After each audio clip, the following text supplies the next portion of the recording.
Hello everyone, welcome back to my channel. কেমন আছো সবাই? আশা করছি সবাই ভালো আছো, আমিও ভালোই আছি। আজকে আবারও একটা নতুন রেসিপি নিয়ে তোমাদের সামনে চলে এসেছি। আজকে হচ্ছে পটল চিংড়ি করছি। তো আমি কিভাবে ঘরোয়া উপকরণে পটল চিংড়ি রান্না করি সেটাই শেয়ার করব। আর পটল চিংড়ির জন্য যে উপকরণগুলো নিয়েছি তার মধ্যে দেখো, এখানে প্রথমে হচ্ছে পটলগুলোকে খোসা ছাড়িয়ে ঠিক একটা পটলকে দুটো করে ভাগ করে নিয়েছি। আর এখানে নিয়েছি একটু বড় করে আলু কেটে নিয়েছি। তো পটল চিংড়িতে একটু আলু না দিলেও হয় না। আর এখানে দেখো 300 গ্রাম মতো চিংড়িকে ধুয়ে পরিষ্কার করে ছাড়িয়ে আমি কিন্তু লবণ হলুদ মাখিয়ে নিয়ে নিয়েছি। আর এখানে আছে হচ্ছে দুটো পেঁয়াজকে বেটে নিয়েছি। আর পুরো রান্নাটা কিভাবে করছি, মানে স্বাদটা কিন্তু একদমই মানে অনুষ্ঠান বাড়ির মতো অনেকটা হয়, সেই রকম করেই আর কি আমি রান্নাটা করছি। আর এখানে নিয়েছি টমেটো লম্বা গোল করে কেটে নিয়েছি, অনেকটা স্যালাডের মতো। আর রসুন বাটা, আদা বাটা আর কাঁচা লঙ্কাকে চিড়ে নিয়েছি 3টে থেকে 4টে মতো। আর এখানে দেখো ফোড়নের জন্য নিয়েছি গোটা সাদা জিরে আর কি। আর এখানে নিয়েছি হচ্ছে গোটা গরম মশলা, তেজপাতা, দুটো শুকনো লঙ্কা আর গুঁড়ো মশলার মধ্যে এগুলো নিয়ে নিয়েছি। এরপর দেখো রান্নাটা আমি শুরু করে দিয়েছি। প্রথমে হচ্ছে তেলটাকে ভালো মতো গরম করে নিয়েছি। গ্যাসে কড়াই বসিয়ে তেলটাকে গরম করে নিয়ে প্রথমে আলুগুলোকে একটু লাল করে কিন্তু ভেজে নিয়েছি। এই যে এইরকম করে আলুটা ভেজে নিয়েছি। এরপর আলুটা যখন ভাজা হয়ে গেছে তারপরে কিন্তু পটলগুলোকেও একটু লাল করে ভেজে নিতে হবে। আর এখানে কিন্তু আলু এবং পটল দুটোকে খুব ভালো করে ভেজে নিতে হবে, না হলে কিন্তু সেই স্বাদটা কিন্তু আসবে না। ভেজে নেওয়ার জন্য কিন্তু এই স্বাদটা কিন্তু দ্বিগুণ হবে। আর হচ্ছে একদমই ঘরোয়া মশলায় কিন্তু রান্নাটা আমি করব।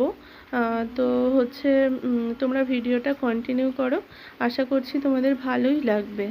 দেখো আমার পটল কিন্তু প্রায় ভাজা কিন্তু হয়ে গেছে। আর পটলটা কিন্তু অনেকটা সময় ধরে একটু ঢাকা দিয়ে দিয়ে কিন্তু ভেজে নিতে হবে।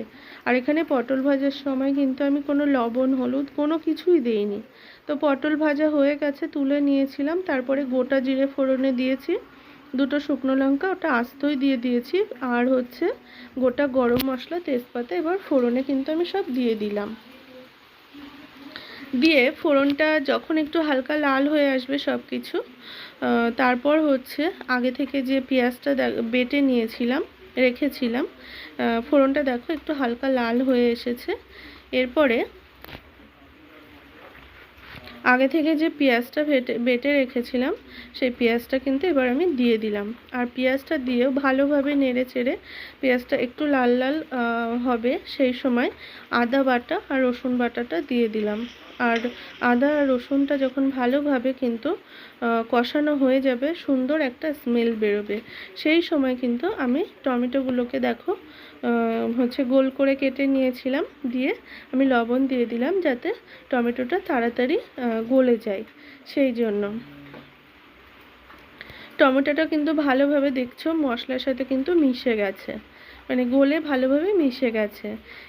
এই অবস্থাতে আমি জিরে গুঁড়ো আর একটু গোলমরিচ গুঁড়ো আর একটু লঙ্কার গুঁড়ো সামান্য পরিমাণ একটু দিলাম।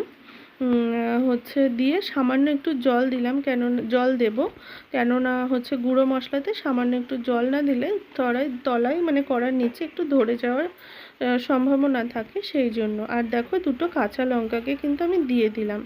আর যেহেতু এখানে গরম মশলা, গোলমরিচ, একটু লাল লঙ্কার গুঁড়ো দিয়েছি, সেহেতু হচ্ছে ভীষণ মানে বেশি লঙ্কা দিলে একটা ঝাল হয়ে যাবে, সেই জন্য ঝালটা অল্পই কিন্তু দিচ্ছি এখানে। দেখো মশলাটা কিন্তু ভালো মতো আমার কষানো হয়ে গেছিলো।